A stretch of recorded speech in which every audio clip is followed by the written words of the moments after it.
The fluorescent lights in Fort Bradley's mess hall buzzed with their usual mechanical hum, casting harsh shadows across metal tables that had served thousands of meals to soldiers whose names would never make headlines. It was 12:47 in the afternoon, and the controlled chaos of military dining was in full swing. Steam rose from industrial trays of reheated beef stew, the aroma mixing with strong coffee and the ever-present smell of disinfectant that never quite masked the underlying institutional food service odors. Catherine Williams moved through the serving line with practiced efficiency, her movements economical and purposeful. She wore standard fatigue pants and a plain olive drab t-shirt, no rank insignia, no name tape, no unit patches that might indicate her function or authority within the base hierarchy. To casual observation, she appeared to be just another civilian contractor, the kind of support personnel who maintained equipment, provided technical services, or filled administrative roles that freed military personnel for operational duties. Her dark hair was pulled back in a regulation-compliant ponytail, and her posture suggested fitness, without the exaggerated bearing that some people adopted to compensate for lack of actual military experience. She collected her lunch turkey sandwich, fruit cup, black coffee with the efficient movements of someone who understood that meal periods were operational windows rather than social events. But Catherine Williams was far from ordinary. At table 7, 5 recruits in their third week of basic training had been watching her since she'd entered the facility 20 minutes earlier.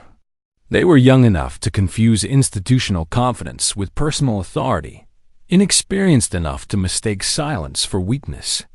Private Henderson, a lanky kid from Ohio who'd grown up believing that volume was equivalent to leadership, had been providing running commentary about various personnel as they passed his table. "Look at that one," Henderson whispered as Catherine approached with her tray, his voice carrying just loud enough for his companions to hear. "Bet she's never been in a real fight." Private Martinez, barely 18 and desperate to fit in with the group, laughed at jokes that weren't funny because group dynamics required participation.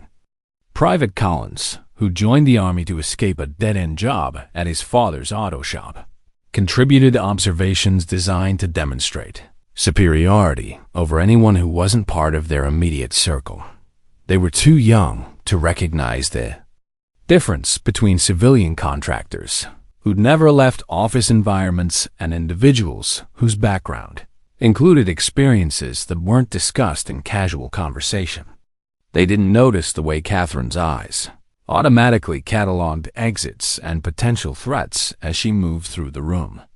They missed the subtle indicators in her stride length and foot placement that suggested training far beyond standard military combative. As Catherine walked past their table, Henderson executed what he probably considered a clever maneuver, rising from his seat with exaggerated casualness and bumping her tray just hard enough to slosh coffee onto her lunch.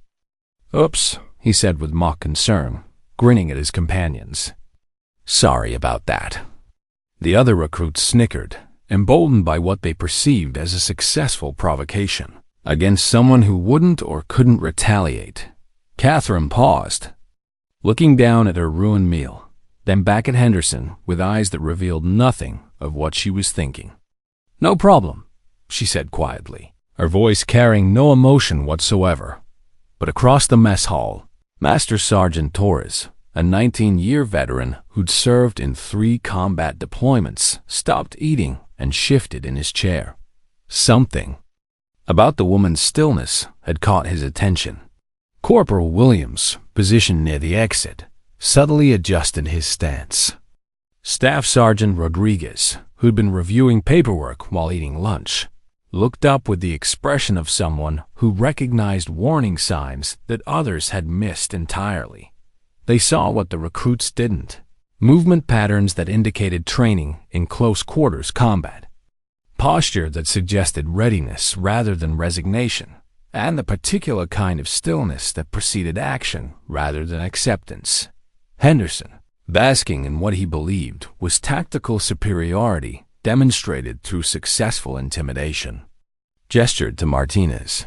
"Careful there, ma'am. Wouldn't want you to make another mess." More laughter erupted from table 7, the kind of cruel amusement that groups generated when they believed they'd identified a safe target for their entertainment. Other personnel throughout the mess hall began to take notice, some with disapproval, others with the resigned acceptance that came with witnessing yet another example of recruits who hadn't yet learned the difference between confidence and stupidity. Catherine set her tray on the nearest empty table with deliberate precision, straightened slowly, and began scanning the room with eyes that assessed angles, distances, and tactical opportunities with the automatic calculation of someone whose training had included scenarios where environmental awareness meant the difference between mission success and catastrophic failure. The recruits interpreted her measured response as confirmation of their assessment. Henderson leaned back in his chair, arms crossed, enjoying what he perceived as complete dominance over someone who clearly couldn't handle military humor.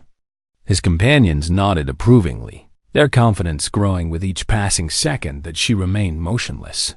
But Catherine Williams wasn't frozen with fear or uncertainty.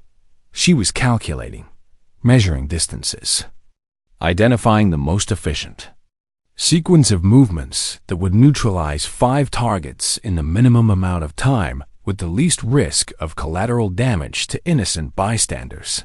Because Catherine Williams had spent the last 7 years teaching close quarters combat to personnel whose missions took them into situations where failure meant casualties rather than poor performance evaluations. She developed techniques through analysis of real-world scenarios where theoretical instruction met practical necessity, where split-second decisions determined who went home and who didn't. And these 5 recruits had just made the mistake of assuming that a woman eating lunch alone was an easy target for their entertainment. The transition from stillness to motion would occur without warning, without preliminary movement that might alert them to reconsider their tactical position. One moment she would be standing beside that empty table, orange juice still fresh on her sleeve from Martinez's earlier contribution to their harassment campaign. The next moment, everything would change. Private Martinez, emboldened by Henderson's successful provocation and the approving laughter of his companions, decided to escalate the situation. He reached for his cup of orange juice with theatrical deliberation, making sure everyone at table 7 could see what he was planning. "Better watch out, lady," he called out with false concern. "Looks like you're having trouble keeping your balance today." He tipped the cup deliberately over Catherine's shoulder, letting the orange liquid cascade down her back, soaking through her t-shirt and pooling on the floor around her boots. The cold juice ran down her spine, but she didn't flinch, didn't react beyond a slight tightening around her eyes that the recruits were too inexperienced to interpret correctly. The laughter that erupted from table 7 was louder this time, more confident, drawing attention from nearby tables where other personnel looked up to assess whether intervention might be required. Some shook their heads in disapproval, recognizing the behavior as the kind of juvenile hazing that reflected poorly on the entire unit.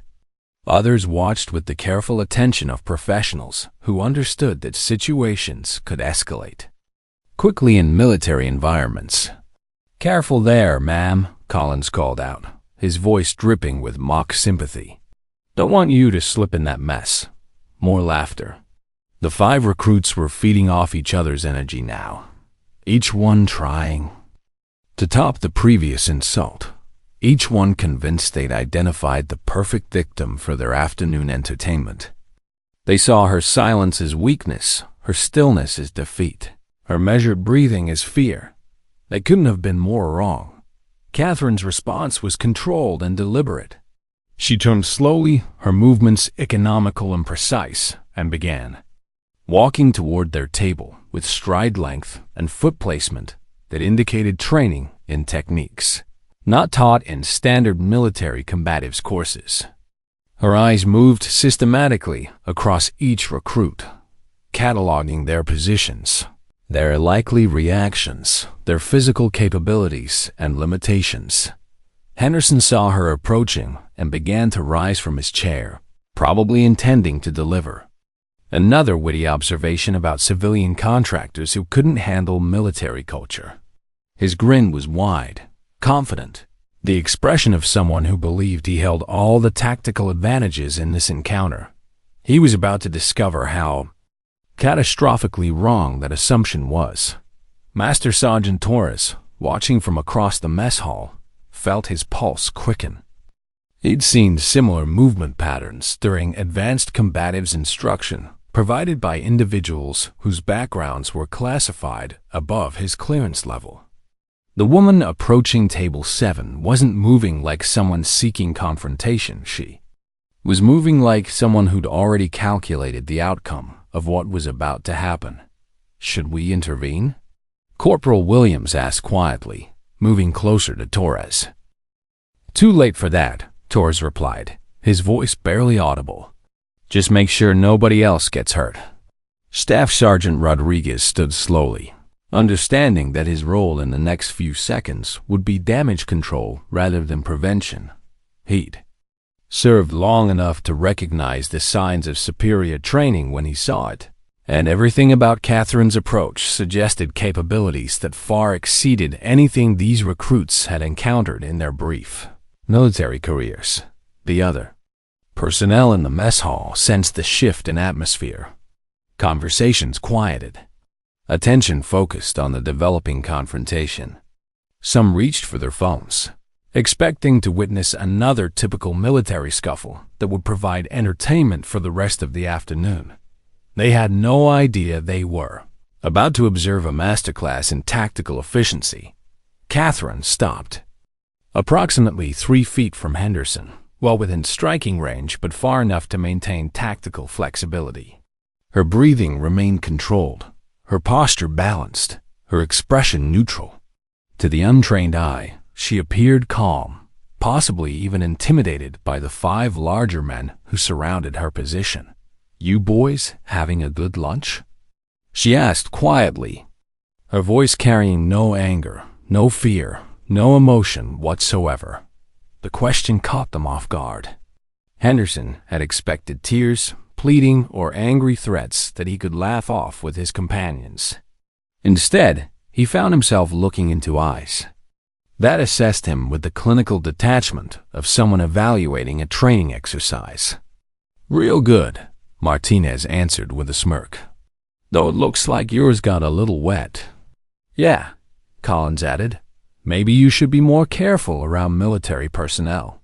We don't mess around here." Catherine nodded slowly, as if considering their advice with genuine interest. "You're absolutely right," she said, her tone remaining conversational. "Military personnel deserve respect."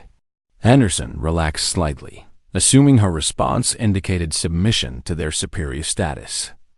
"Glad we understand each other," he said, settling back into his chair. That's when Catherine moved, her right hand locked onto Henderson's wrist with grip strength that immediately compromised his ability to maintain balance or execute any defensive maneuvers. Her left hand applied pressure to nerve clusters in his shoulder that caused his knees to buckle involuntarily. The transition from casual conversation to physical control happened so quickly that Henderson didn't have time to process what was occurring before he found himself face down on the mess hall floor, his arm positioned at an angle that made resistance both painful and futile. The sound of his impact echoed through the sudden silence that had fallen over the facility. "What the hell?" Martinez started to say, rising from his chair and reaching toward Catherine's shoulder. He never completed the sentence. Catherine pivoted on her left foot, used his forward momentum against him, and executed a leg sweep that sent him sprawling across the floor with enough force to knock the breath from his lungs. The orange juice that had been pooling around her boots now provided an ironic cushion for his landing. Total elapsed time, 4 seconds. Collins, positioned. at the far end of the table, had slightly more time to assess the situation and prepare a response. He managed to push back his chair and assume something approximating a fighting stance, his hands raised in what he probably thought was proper defensive positioning. Catherine's palm, strike to his shoulder, generated rotational force that spun him sideways into the wall before he found himself pinned against concrete blocks with pressure applied to anatomical points that made resistance impossible. His attempt at a fighting stance had lasted exactly 2 seconds before becoming completely irrelevant. Robinson and Taylor, the remaining members of the group, discovered that their numerical advantage had evaporated with mathematical precision. That suggested extensive training in multiple opponent scenarios. Robinson attempted to circle behind her, a tactical decision that might have been effective against someone whose combat experience was limited to civilian self-defense classes. Instead, he found himself on the receiving end of an elbow strike that redirected his forward momentum into the nearest table, followed by a controlling technique that left him face down on tile that was still wet with his friend's orange juice. Taylor, demonstrating the first sign of wisdom any of them had shown all day, chose to remain seated. His decision probably prevented him from joining his companions in their involuntary contact with the mess hall floor. Total elapsed time from initial contact to complete tactical control, 9 seconds. The mess hall fell completely silent, except for the settling sounds of overturned chairs, scattered utensils, and the labored breathing of young men who were rapidly recalculating their understanding of civilian contractors and their potential capabilities. Catherine stepped back from table 7, ensuring that each recruit remained in position while scanning the room to confirm that no additional threats had developed during the engagement. Her breathing remained controlled. Her posture suggested readiness for continued action if circumstances required it. Around the facility, conversations had stopped entirely. Personnel who'd been focused on their meals now watched with the kind of attention that unexpected demonstrations of superior technique always commanded in military environments. Master Sergeant Torres approached slowly, his movement pattern indicating respect for someone whose capabilities had been conclusively demonstrated. "Ma'am," he said quietly, "you want me to call this in?" Catherine shook her head once, a minimal gesture that conveyed volumes without requiring explanation. The 5 recruits began extracting themselves from their positions on the floor, moving slowly and avoiding eye contact with anyone who might have witnessed their rapid transition from aggressors to casualties. Their swagger was gone, replaced by the careful movements of people who just received an education in humility that no training manual could have provided. The aftermath of what became known throughout Fort Bradley as the Mess Hall Incident rippled through the base with the inevitable momentum that characterized significant events in closed military communities. Within 6 hours, every unit had heard some version of the story. Within 12 hours, 3 different variations were circulating, each more dramatic than the last, but the essential elements remained consistent across all versions. A civilian contractor had demonstrated capabilities that suggested background and training environments that produced results far exceeding normal expectations. Catherine Williams returned to her assigned quarters that evening with the same measured pace she'd maintained throughout the day, as if neutralizing 5 hostile recruits had been a minor interruption in her meal schedule rather than a tactical engagement. Her after-action report, filed through encrypted channels that bypass standard base communications, contained precisely 73 words, describing the incident as unscheduled practical demonstration of defensive techniques, following unprovoked harassment by basic training personnel. No mention of superior officers, no request for disciplinary action, no emotional commentary about disrespect or personal offense, just clinical documentation that would disappear into classified archives where similar reports from other installations were stored for analysis by personnel who understood the strategic value of unconventional training methods. The 5 recruits spent the evening in their barracks, comparing bruises and recalculating their understanding of power dynamics within military hierarchies. Henderson's right wrist would require 3 days of light duty. Martinez had scraped his chin during his encounter with the floor. Collins discovered that nerve pressure techniques produce lasting effects that made sleep difficult. Robinson and Taylor, who'd suffered the least physical damage, found themselves appointed as spokespersons for the group when Drill Sergeant Patterson arrived for an unscheduled evening inspection. "I hear you boys had an educational afternoon," Patterson said, his tone carrying the particular brand of menace that experienced non-commissioned officers reserved for recruits who'd brought unwanted attention to their training cycle. "Yes, Drill Sergeant," Robinson replied, standing at rigid attention beside his bunk. "Care to elaborate on the nature of that education?" The silence that followed stretched long enough for Patterson to walk the length of the barracks twice, his boots clicking against polished floors with metronomic precision. Finally, Taylor cleared his throat. "We learned about respecting all personnel regardless of apparent rank or status, Drill Sergeant." "Did you now?" Patterson's voice remained dangerously quiet. "And what prompted this sudden interest in military courtesy?" Henderson, despite his injured wrist, attempted to provide an explanation that might minimize their collective responsibility for the incident. The civilian contractor, Patterson interrupted, "has a name. Her name is Catherine Williams. She holds contracts with Joint Special Operations Command for advanced combatives instruction. Her background includes 7 years teaching close-quarters combat to personnel whose missions require capabilities that exceed standard military training." The barracks fell silent.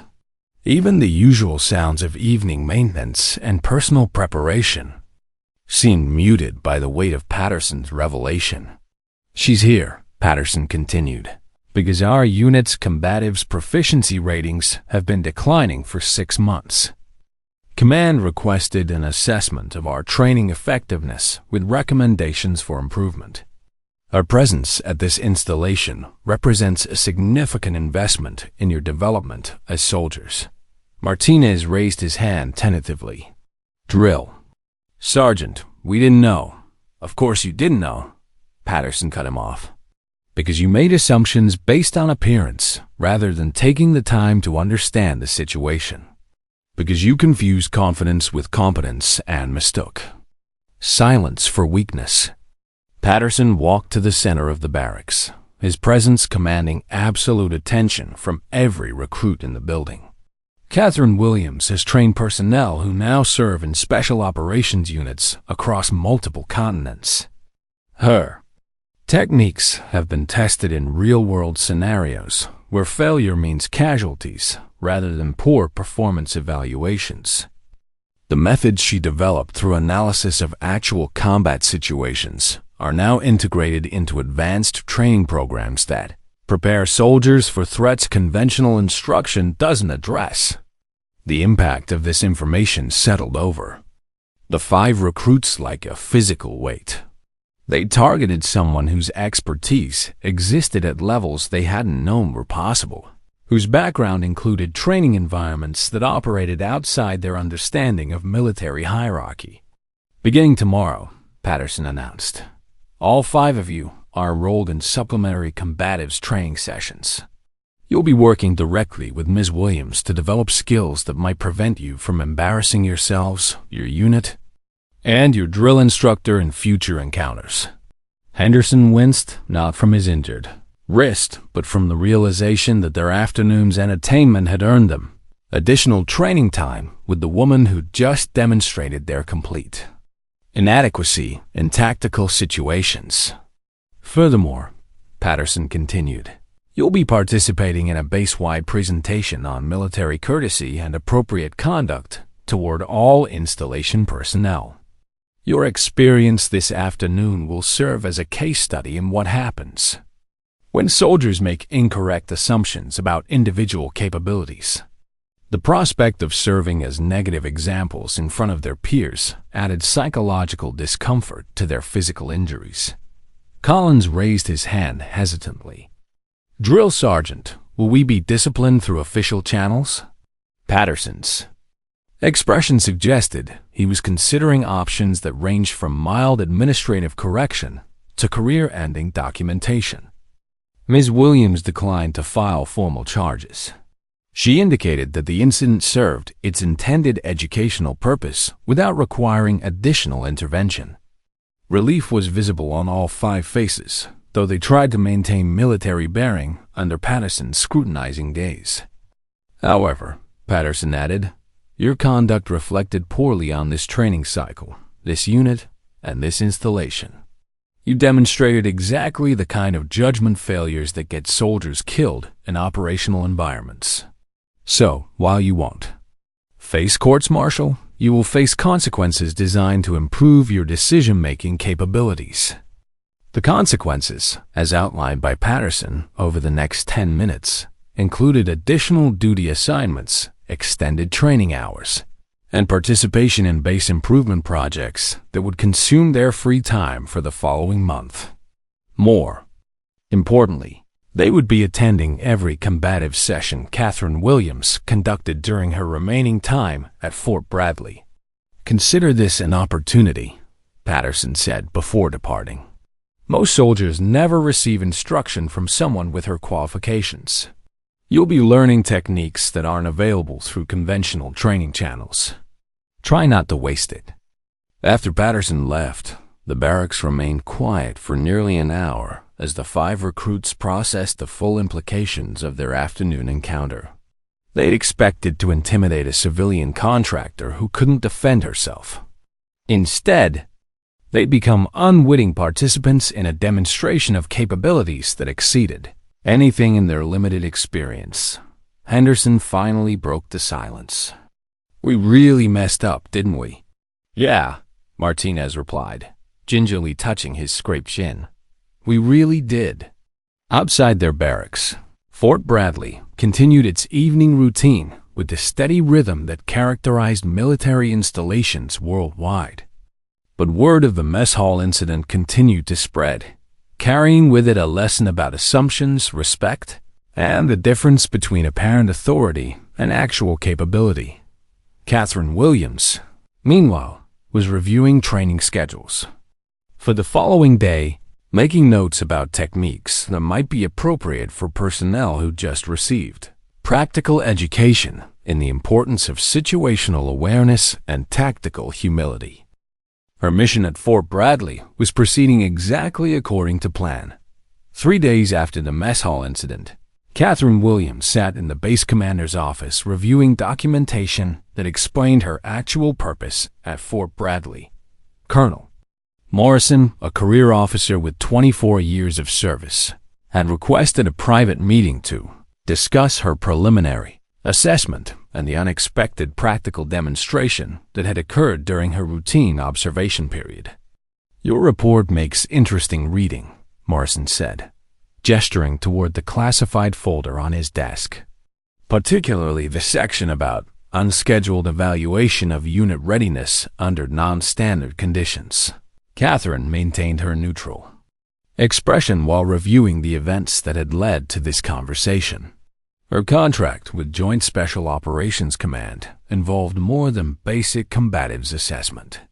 She was conducting comprehensive evaluation of unit preparedness for asymmetric threats, unconventional warfare scenarios, and situations where standard military training might prove inadequate. "The incident provided useful data," she replied.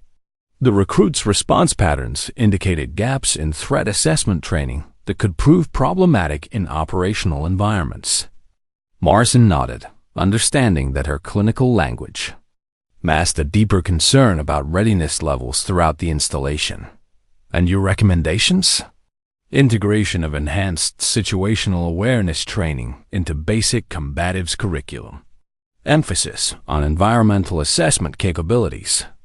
development of tactical decision-making skills under psychological pressure. These recommendations represented months of observation and analysis. Catherine had been watching personnel throughout Fort Bradley, evaluating their responses to unexpected situations, their ability to adapt tactical thinking to changing circumstances, their understanding of threat indicators that might not be obvious to conventional military training. The mess hall incident had provided an opportunity to test recruit reactions under actual stress conditions while demonstrating techniques that exceeded their previous experience. The 5 young soldiers who targeted her for harassment had unknowingly volunteered as participants in an assessment exercise that revealed significant deficiencies in their preparation for real-world scenarios. How do you assess their improvement potential?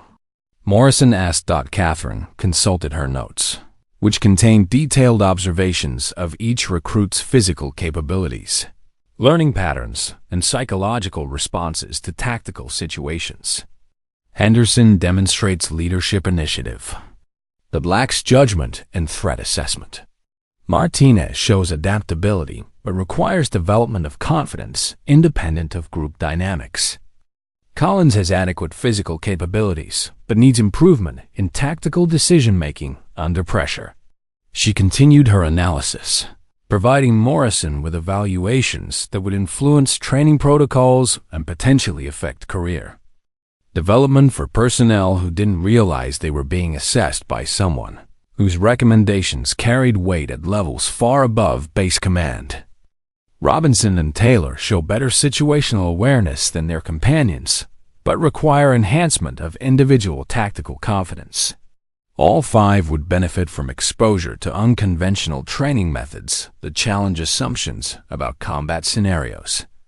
Morrison reviewed her written assessment, noting recommendations that extended beyond individual personnel to encompass unit-wide training modifications. You're suggesting significant changes to our existing program. Current training protocols. Prepare personnel for conventional military operations, Catherine replied. Modern threats include scenarios that conventional training doesn't address adequately. Enhanced preparation requires integration of techniques developed through analysis of non-standard combat situations. Her background included 7 years developing such techniques for personnel whose missions took them into environments where failure had strategic consequences. The methods she'd refined through practical application in classified operations were now being adapted for broader military implementation to assessment contracts like her current assignment. The Joint Chiefs are particularly interested in your evaluation methodology, Morrison continued. Your ability to create realistic stress conditions for assessment purposes has applications beyond individual installations. Catherine understood that her work at Fort Bradley was part of a larger initiative to improve readiness across multiple branches of service. Similar assessments were being conducted at installations throughout the military, all designed to identify weaknesses in preparation for 21st century threats that didn't conform to traditional warfare models. Implementation of recommended modifications would require approximately 6 weeks of supplementary training integrated into existing schedules, she said. Personnel identified through assessment would benefit from advanced instruction and techniques not currently available through conventional channels. The 5 recruits who provided her with such useful demonstration subjects would serve as test cases for modified training protocols. Their response to enhanced combatives instruction would provide data about effectiveness of unconventional methods when applied to standard military personnel. And the broader implications for base readiness? Catherine's assessment covered more than individual capabilities. She'd been evaluating institutional preparedness, identifying systemic weaknesses that could compromise mission effectiveness in scenarios where established procedures might prove insufficient. Current readiness levels are adequate for conventional operations, she replied carefully. Preparedness for asymmetric threats requires enhancement through integration of specialized training components. Morrison understood that her diplomatic language indicated serious concerns about the installation's ability to respond effectively to unconventional challenges.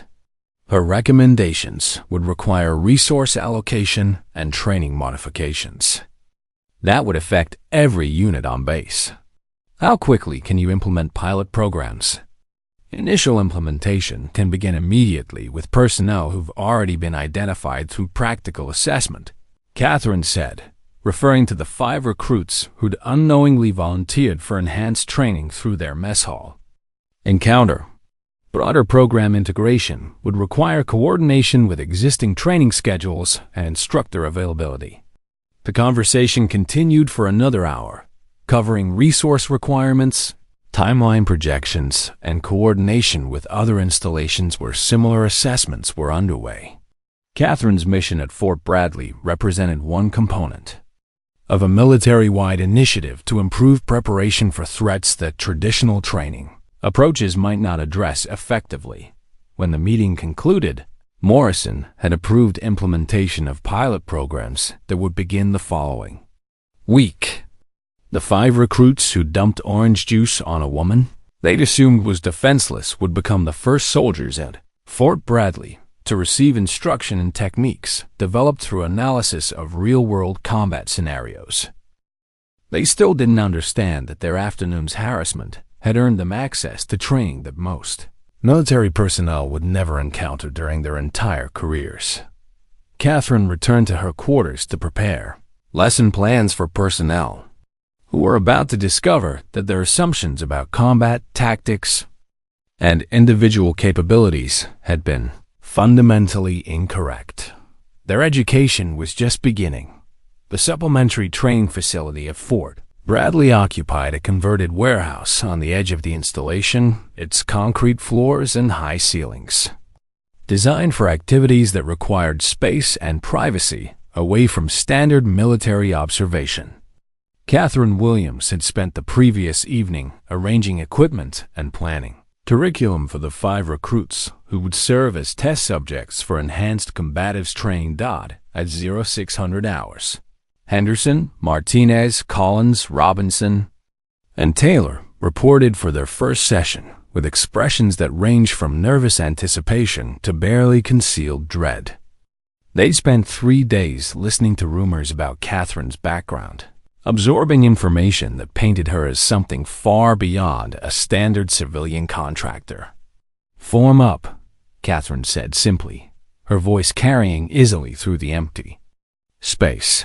They arranged themselves in a line with military precision, standing at attention while she walked slowly past each soldier, evaluating their physical condition and psychological readiness for training that would exceed anything they'd experienced during basic combatives instruction. "What happened in the mess hall," she began, "demonstrated fundamental gaps in your understanding of tactical situations. You made assumptions based on appearance rather than assessment. You confused numerical advantage with tactical superiority. You mistook silence for weakness and stillness for passivity." Anderson shifted slightly, his injured wrist still tender from their previous encounter. Martinez avoided eye contact, remembering how quickly he'd found himself on the floor. Collins maintained rigid attention, but his posture suggested nervous energy that he was struggling to control. "Today, you'll begin learning why those assumptions could get you killed in operational environments," Catherine continued. "You'll develop skills that aren't taught in standard military training because they're designed for situations that standard training doesn't address."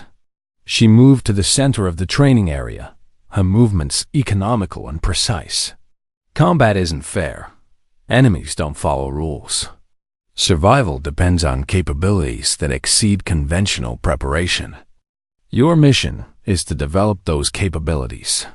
The first exercise involved situational awareness development. Catherine arranged the 5 recruits at various positions throughout the facility, then introduced variables designed to test their ability to identify threats, assess tactical options, and respond effectively to changing circumstances. "Close your eyes," she instructed. "Listen. Identify the number of people moving through this space, their approximate positions, their likely intentions based on movement patterns. For the next hour, she created scenarios that challenged their ability to process environmental information without relying on visual confirmation.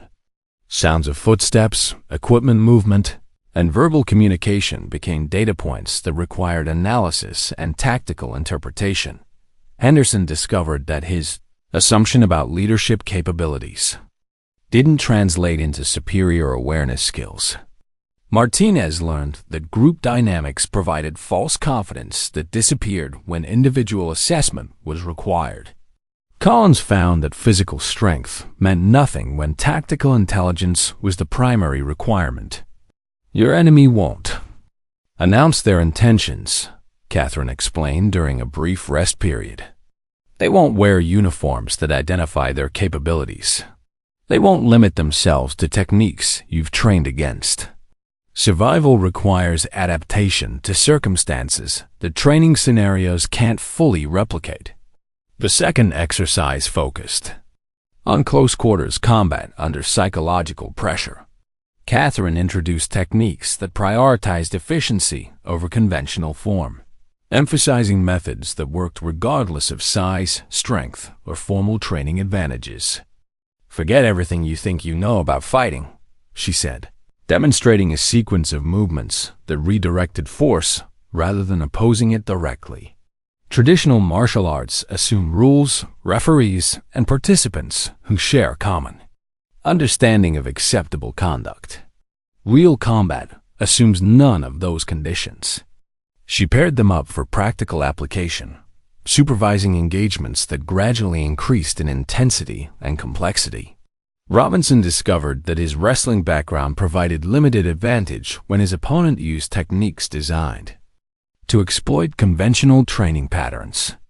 Taylor found that defensive positioning meant nothing when attacks came from angles that standard instruction hadn't addressed. Again, Catherine said after each engagement, providing corrections that modified their understanding of leverage, timing, and tactical decision-making under stress.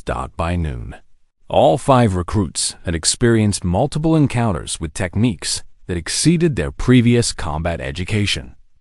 They'd been thrown, controlled, and neutralized using methods that demonstrated the limitations of conventional military combatives training. "How do you feel?" Catherine asked during their lunch break. "Confused," Henderson admitted, flexing his wrist and discovering that his earlier injury had become irrelevant compared to the comprehensive education he'd received during the morning session. "Inadequate," Martinez added, recognizing that his assumptions about personal capabilities had been systematically dismantled over the previous 6 hours. "Like we don't know anything," Collins concluded, speaking for all of them. Catherine nodded approvingly. "That's the beginning of real learning.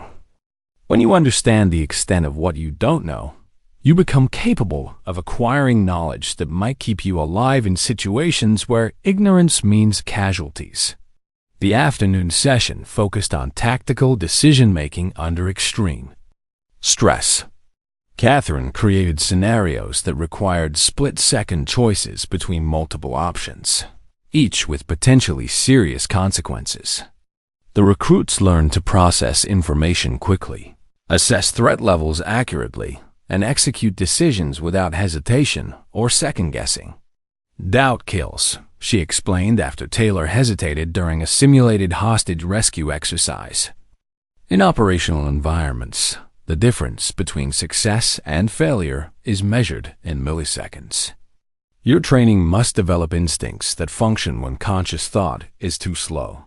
By the end of their first day, the 5 recruits had experienced education that challenged every assumption they'd made about combat tactics and their own capabilities. They left the training facility with a new understanding of how much they didn't know, and a grudging respect for the woman who'd been teaching them. Henderson approached Catherine as they were leaving. "Mama, can I ask you something?" "Yes." "In the mess hall, when we were bothering you, you knew you could handle all of us. didn't you? Catherine considered the question carefully. I knew the probable outcome based on assessment of tactical variables. Your behavior patterns indicated lack of actual combat experience.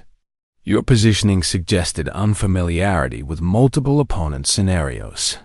Your confidence appeared to be based on assumptions rather than capabilities. So, we never had a chance. You had choices, Catherine replied. You could have chosen respect over harassment, observation over assumption, courtesy over cruelty. The outcome reflected the choices you made. Henderson nodded slowly, understanding that their mess hall encounter had been less about superior fighting skills and more about fundamental differences in judgment, preparation, and character. Will we ever be as good as you? Martinez asked. That depends, Catherine said, on how seriously you take your education and how committed you are to developing capabilities that exceed your current limitations. As the 5 recruits walked back to their barracks, they carried with them the beginning of an education that would continue for the remainder of Catherine's stay at Fort Bradley. They were no longer the cocky young soldiers who'd thought dumping juice on a civilian contractor would provide amusing entertainment. They were becoming something else entirely. 2 weeks into their advanced training, Catherine Williams decided that Henderson, Martinez, Collins, Robinson, and Taylor were ready for a comprehensive evaluation that would test everything they'd learned about tactical thinking, situational awareness, and combat effectiveness under pressure. The exercise took place in the base's urban warfare training facility, a mock city environment designed to replicate conditions that soldiers might encounter in overseas operations. Multi-story buildings, narrow alleyways, and various civilian props created realistic scenarios where conventional military training met the complexities of real-world situations. Your mission, Catherine explained to the 5 assembled recruits, is to neutralize hostile forces that have taken control of this facility. You'll be working as a team against opponents who understand your training, your capabilities, and your likely tactical responses. She didn't mention that the opposing force consisted of personnel from other units who'd volunteered for the exercise specifically to test whether enhanced combatives' instruction produced measurable improvements in performance. Master Sergeant Torres had assembled a team of experienced soldiers who would provide realistic opposition without the safety limitations that characterize standard training exercises. Rules of engagement, Catherine continued, are simple. Neutralize all hostile forces without sustaining casualties. Mission failure occurs if any member of your team is eliminated or if hostile forces maintain control of the objective area after 30 minutes. Henderson, who'd emerged as unofficial team leader during previous training sessions, raised his hand. Ma'am, what weapons are we authorized to use? Standard equipment, Catherine replied, plus anything you can improvise from environmental resources. Remember that enemies in operational environments don't limit themselves to approved military hardware. Neither should you. The 5 recruits exchanged glances that conveyed both confidence and nervousness. 2 weeks of intensive training had modified their understanding of tactical possibilities, but they'd never tested their new capabilities against experienced opposition in complex environments. Martinez, you'll take point, Catherine directed. Collins, provide overwatch from elevated positions. Robinson and Taylor, establish perimeter security. Henderson, coordinate team movements and adapt tactics based on developing situations. She watched as they moved into formation, noting improvements in their communication patterns, positioning choices, and individual preparation for contact with hostile forces. Their body language suggested readiness rather than the swagger that had characterized their mess hall behavior 3 weeks earlier. Execute, Catherine said simply. The team entered the urban training facility with movements that demonstrated integration of enhanced situational awareness techniques. Martinez, no. longer moved with the casual confidence that had made him vulnerable to tactical surprise. His progression through potential ambush positions incorporated lessons learned through practical application of advanced combat methods. Collins had developed understanding of three-dimensional tactical thinking that utilized vertical space and architectural features for tactical advantage. His selection of overwatch positions reflected appreciation for fields of fire, escape routes, and communication requirements that exceeded basic military instruction. Robinson and Taylor moved with coordination that demonstrated enhanced team awareness. Their perimeter security established overlapping coverage zones, while maintaining flexibility for rapid repositioning. Based on changing tactical requirements, Anderson's leadership had evolved from volume-based authority to tactical decision-making that incorporated input from team members while maintaining command responsibility. His coordination of team movements reflected understanding of individual capabilities and mission objectives. The opposing force, led by Staff Sergeant Rodriguez and including 6 experienced soldiers from various units, had positioned themselves throughout the facility with the intention of testing whether enhanced training produced measurable improvements in performance under stress.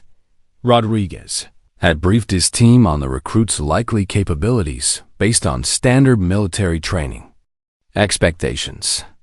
He anticipated conventional approaches to urban warfare scenarios, predictable movement patterns, and tactical decision-making, limited by basic combatives instruction. He was about to discover that his assumptions were incorrect. Martinez encountered the first hostile position at the facility's main entrance, where 2 opposing soldiers had established a checkpoint designed to channel attacking forces into predetermined kill zones. Instead of attempting direct assault or seeking alternative entry points, Martinez implemented techniques Catherine had taught regarding unconventional approach methods. He scaled the adjacent building using improvised climbing techniques, gained access through a second-story window, and neutralized both checkpoint guards using close-quarters combat methods that bypassed their defensive positioning entirely. His approach demonstrated integration of environmental assessment, tactical creativity, and enhanced physical capabilities. Checkpoint neutralized, Martinez reported through his radio, his voice calm and professional. Collins, observing from his overwatch position, identified 3 additional hostile soldiers moving through the facility's central courtyard. Rather than engaging immediately, he waited for optimal tactical timing while providing intelligence updates that allowed his team to coordinate a synchronized assault. 3 hostiles, central courtyard, moving toward Building 2, he reported. Request permission to engage.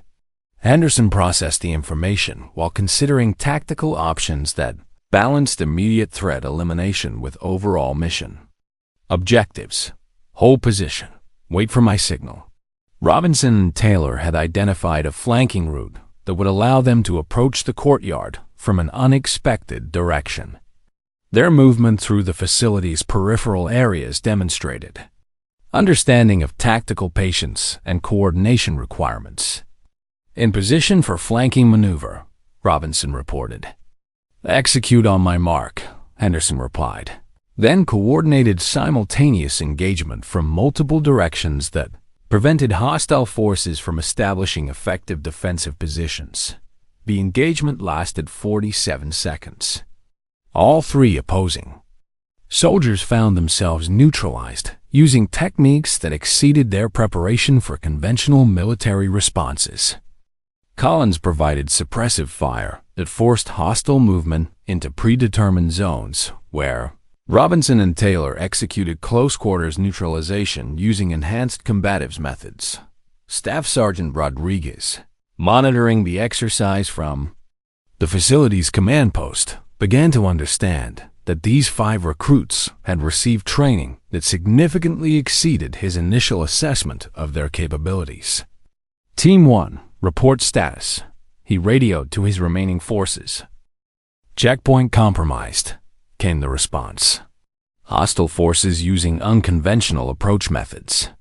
Request tactical adjustment.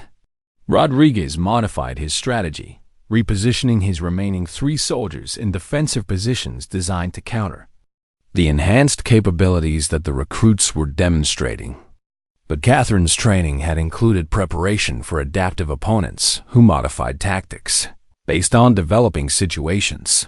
Henderson led his team through the facility's remaining areas with tactical decision-making that incorporated lessons learned from previous engagements. Martinez continued point operations with heightened awareness of potential ambush positions.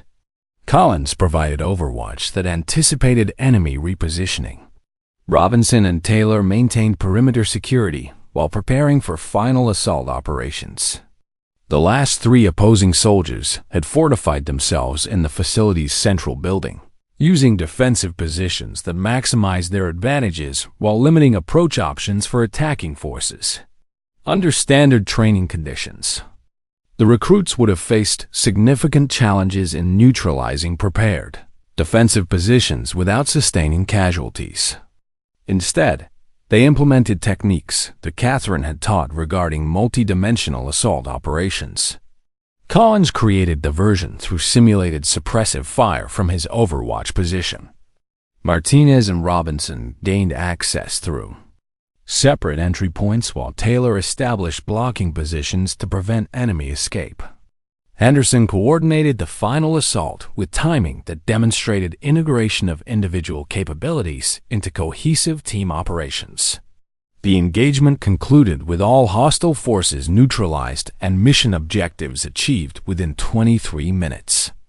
Total exercise time, 23 minutes, 14 seconds. 0 casualties sustained by attacking forces.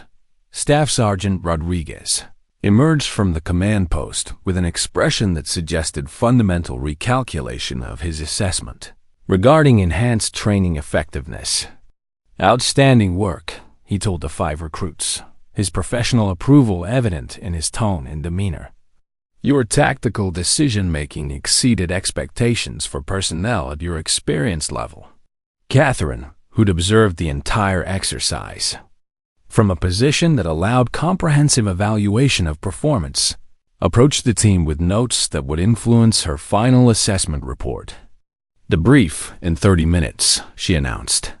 We'll review tactical decisions, execution effectiveness, and areas for continued improvement. Henderson looked at his teammates, all of whom showed signs of physical exertion but maintained the alert readiness that characterized soldiers who'd successfully completed challenging mission objectives.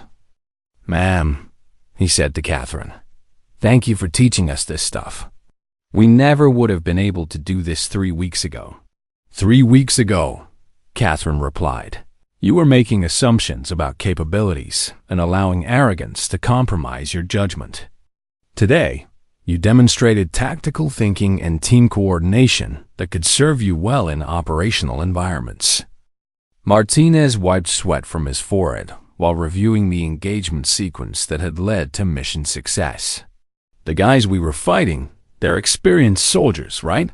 Staff Sergeant Rodriguez has 12 years of service, including combat deployments, Catherine confirmed. His team includes personnel with similar backgrounds. Their performance during this exercise provides realistic assessment of your current capabilities. The implications of successfully completing tactical operations against experienced opposition began to register with all 5 recruits.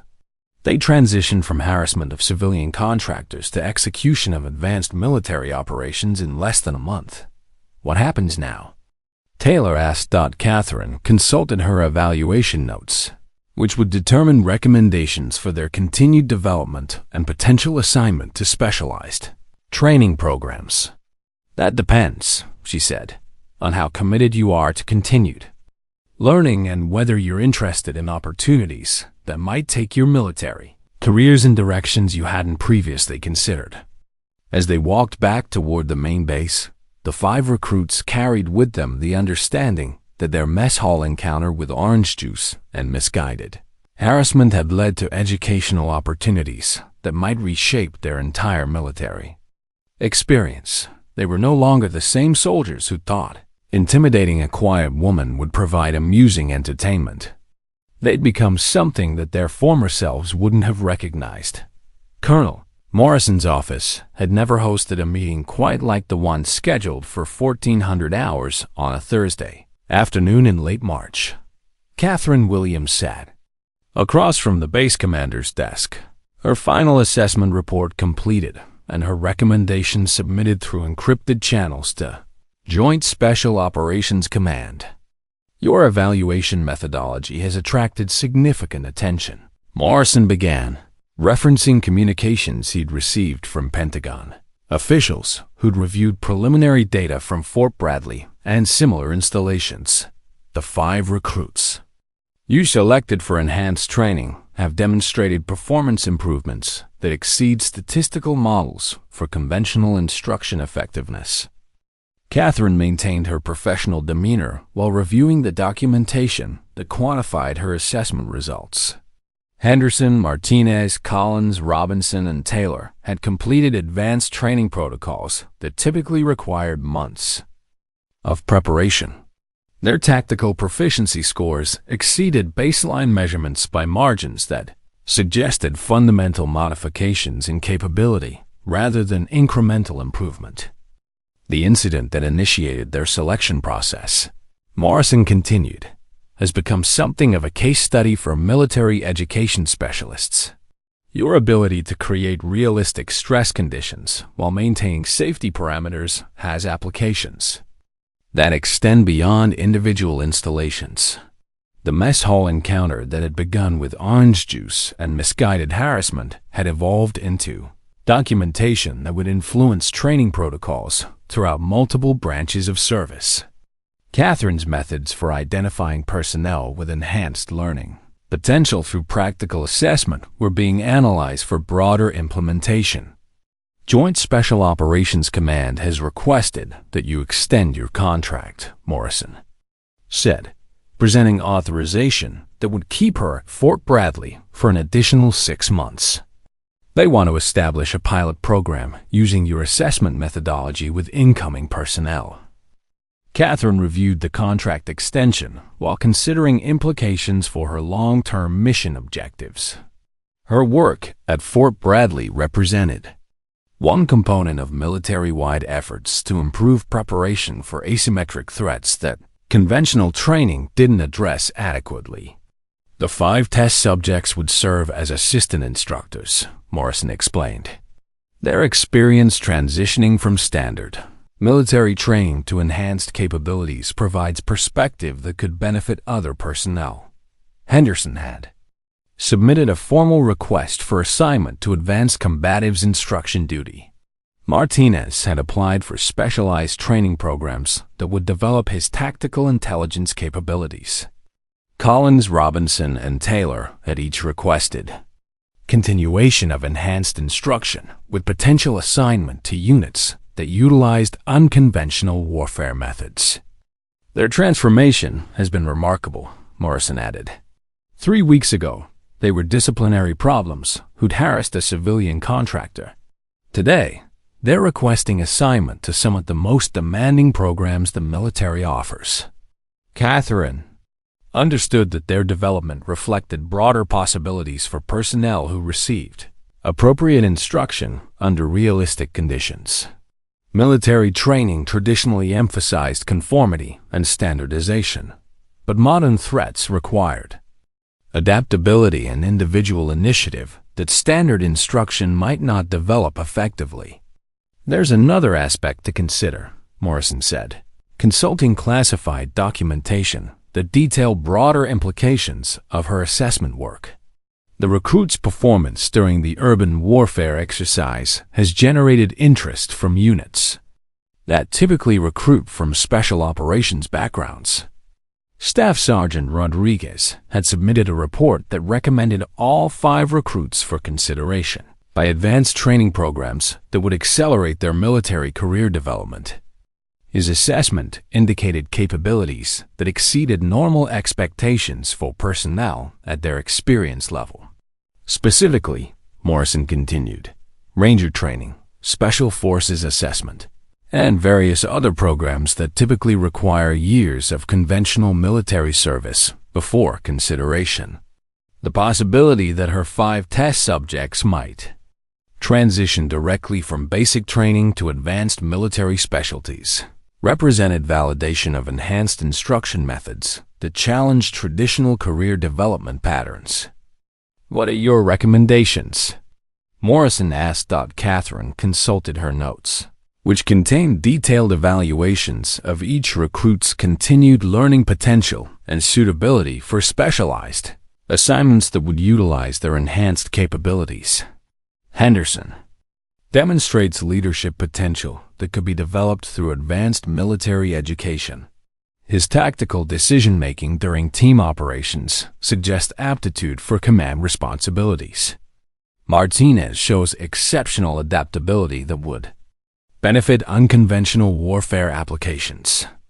Collins has developed technical skills that could support specialized operations requiring precision and reliability.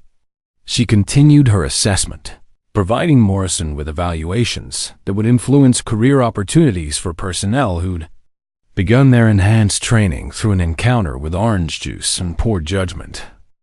Robinson and Taylor demonstrate team coordination capabilities that would serve them well in units requiring close cooperation under stress conditions. All 5 have developed tactical thinking that exceeds conventional military training expectations. Morrison reviewed her recommendations while considering resource allocation and coordination with other installations where similar programs might be implemented. And your overall assessment of the training methodology. Enhanced combatives. Instruction integrated with practical stress assessment produces measurable improvements in tactical proficiency, individual confidence, and team coordination. Catherine replied, Personnel selected through realistic evaluation demonstrate superior adaptation to advanced training compared to those identified through conventional screening methods. The clinical language described results that had exceeded her initial projections.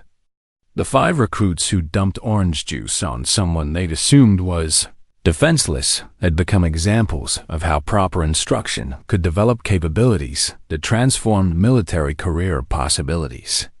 Joint Special Operations Command wants to implement your methods at 12 additional installations over the next 18 months, Morrison said. They're particularly interested in your ability to identify personnel with exceptional learning potential through practical assessment rather than paper screening. Catherine understood that her work at Fort Bradley would influence military training throughout the service branches. Her methods for developing enhanced capabilities in standard personnel could affect preparation for threats that conventional instruction might not address adequately. There's one more thing, Morrison added, presenting documentation that contained commendations for the 5 recruits who'd served as her test subjects. Their performance has earned recognition that will be presented at next week's base-wide formation.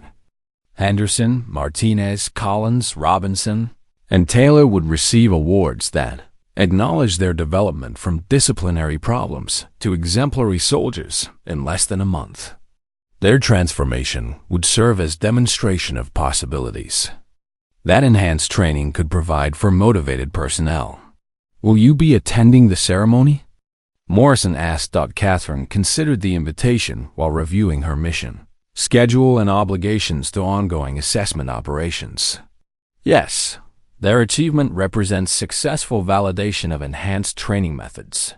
Recognition of their development serves broader educational objectives. As she left Morrison's office, Catherine carried with her confirmation that the mess hall incident had produced results that extended far beyond individual instruction of 5 recruits who'd made poor tactical decisions during lunch period. Their encounter with orange juice and misguided harassment had become the foundation for modifications in military training that might influence soldier preparation for decades to come. The base-wide formation at Fort Bradley drew personnel from every unit, creating ranks of soldiers that stretched across the parade ground under clear morning skies that seemed appropriate for recognizing achievement that had begun with such unpromising circumstances. Colonel Morrison stood at the podium reviewing notes for commendations that would acknowledge transformation few people could have predicted just 5 weeks earlier. Catherine Williams occupied a position near the reviewing stand, her presence representing the civilian contractor whose expertise had converted 5 disciplinary problems into examples of enhanced military capability. She wore the same plain olive drab uniform that had led recruits to mistake her for someone who couldn't defend herself, though everyone at Fort Bradley now understood that her appearance provided no indication of her actual qualifications. At precisely 0900 hours, Henderson, Martinez, Collins, Robinson, and Taylor were called forward to receive commendations for exceptional performance during advanced training operations. They marched with precision that reflected their military development, but their bearing suggested confidence earned through practical experience rather than parade ground drill. "Private Henderson," Colonel Morrison announced, his voice carrying across the formation, "for exceptional leadership during tactical operations and superior adaptation to enhanced combatives training, you are hereby awarded the Army Achievement Medal." Henderson accepted the commendation with military bearing that concealed his amazement at receiving recognition for abilities he hadn't known he possessed 5 weeks earlier. His injured wrist, fully healed from his mess hall encounter, would serve as permanent reminder of the difference between assumed authority and demonstrated capability. Private Martinez, for outstanding tactical intelligence and exceptional performance during urban warfare operations, you are hereby awarded the Army Achievement Medal. Martinez maintained proper military posture while remembering the moment. He tipped orange juice over Catherine's shoulder, expecting entertainment and finding education instead.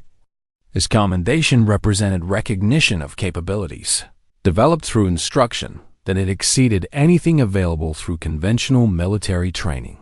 Collins, Robinson, and Taylor received similar recognition, each award acknowledging development that had transformed them from recruits who confused harassment with humor into soldiers whose capabilities exceeded normal expectations for personnel at their experience level. Additionally, Morrison continued, all 5 soldiers have been accepted for advanced military training programs that will accelerate their career development and provide opportunities for specialized assignment upon completion. The announcement created a murmur throughout the formation as personnel recognized the significance of direct advancement from basic training to programs that typically required years of conventional military service. Henderson had been accepted for Ranger training. Martinez would attend Special Forces assessment. Collins, Robinson, and Taylor had qualified for various specialized programs that would utilize their enhanced capabilities in operational environments. Master Sergeant Torres, observing from his position with the senior non-commissioned officers, reflected on his initial assessment of the mess hall incident and the subsequent education that had converted potential disciplinary action into commendation ceremony. His experience with special operations personnel had prepared him to recognize superior training when he observed it, but the speed of transformation still impressed him. Staff Sergeant Rodriguez, whose urban warfare exercise had provided final validation of enhanced training effectiveness, submitted recommendations that contributed to the recruits' advanced assignment opportunities. His report emphasized tactical decision-making and team coordination that suggested potential for success in demanding operational environments. Catherine stepped forward as Morrison called for recognition of civilian personnel whose contributions to base operations had exceeded normal contractor expectations. Ms. Catherine Williams, Morrison announced, for exceptional service in developing enhanced training protocols and conducting comprehensive assessment of unit capabilities, Fort Bradley presents this certificate of appreciation for contributions that have improved military readiness and training effectiveness. The certificate represented acknowledgement of work that would influence military instruction and installations throughout the service branches.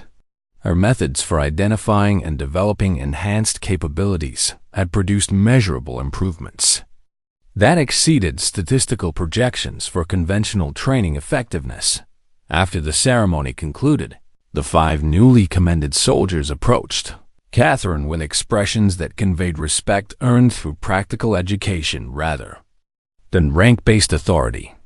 "Ma'am," Henderson said, speaking for the group, "we wanted to thank you for everything you taught us, and to apologize again for our behavior in the mess hall."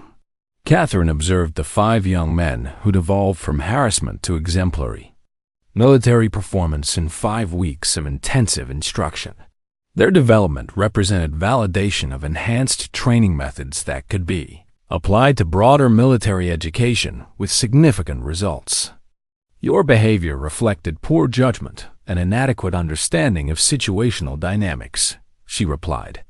"Your subsequent performance demonstrates capabilities that suggest potential for continued development in specialized military applications."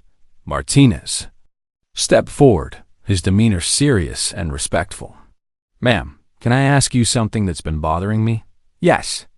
"That day in the mess hall, when we were acting like idiots, dumping juice on you and laughing about it, you could have reported. U.S. gotten us kicked out of the Army, ruined our careers. Why didn't you?" Catherine considered the question while reviewing the sequence of events that had led from orange juice harassment to commendation ceremony. "Your behavior provided an opportunity for practical assessment under realistic stress conditions. Your responses indicated potential for enhanced capability development that conventional screening methods might not have identified." Collins raised his hand tentatively. "So, you mean we were stupid enough to give you exactly what you needed for your mission?" "Your tactical decision-making was flawed," Catherine agreed. "But your willingness to engage in direct confrontation, despite poor judgment about target selection, suggested psychological characteristics that could be modified through appropriate instruction." The irony of their situation became clear to all 5 soldiers. Their harassment of a civilian contractor had unknowingly volunteered them for training that would accelerate their military careers and provide opportunities they couldn't have accessed through conventional advancement. "Will we see you again?" Taylor asked. Catherine consulted her mission schedule, which included contract extensions that would keep her at Fort Bradley for continued assessment and instruction operations. "I'll be conducting advanced training sessions for incoming personnel, using methods developed through your program. Your experience will serve as template for enhanced instruction that could benefit other soldiers." Robinson looked at his companions, all of whom showed signs of understanding that their mess hall encounter had produced consequences extending far beyond individual education. "So other people are going to learn the same stuff we learned. Enhanced combatives instruction and tactical assessment will be integrated into training protocols at multiple installations," Catherine confirmed. "Your performance data has contributed to validation of methods that could improve military readiness across service branches." Henderson extended his hand toward Catherine with gesture that conveyed respect earned through practical demonstration rather than theoretical instruction. "Ma'am, it's been an honor learning from you. We'll try to make the most of the opportunities you've given us." Catherine shook hands with each soldier, noting physical conditioning and confident bearing that reflected their development from recruits who'd confused volume with authority into personnel whose capabilities exceeded conventional military training expectations. "Remember," she said as they prepared to depart, "assumptions about individual capabilities can lead to significant tactical miscalculations. Respect for all personnel, regardless of apparent status, serves both military courtesy and operational effectiveness." As the 5 soldiers walked away to begin preparation for their advanced training assignments, Catherine reviewed documentation for her next assessment cycle. New recruits would arrive at Fort Bradley within 6 weeks, providing fresh opportunities for evaluation and instruction using methods refined through practical application with her previous test subjects. The mess hall, where orange juice had initiated their education, continued serving meals to personnel who now understood that appearances could be deceiving, that civilian contractors might possess capabilities that exceeded obvious indicators, and that harassment of quiet individuals eating lunch alone might produce educational results that exceeded expectations. Catherine Williams returned to her quarters to prepare lesson plans for personnel who would benefit from instruction developed through analysis of real-world scenarios where theoretical knowledge met practical necessity. Her mission at Fort Bradley would continue, carrying forward lessons learned from 5 young soldiers who discovered that dumping juice on the wrong person could change their entire military careers. The orange juice stain had long since been cleaned from the mess hall floor, but the education it represented would influence military training for years to come. If you enjoyed this story, don't forget to hit the subscribe button and become a part of our Everyday Life Stories community. Where are you watching from? Drop a comment below. We love hearing from our amazing viewers around the world.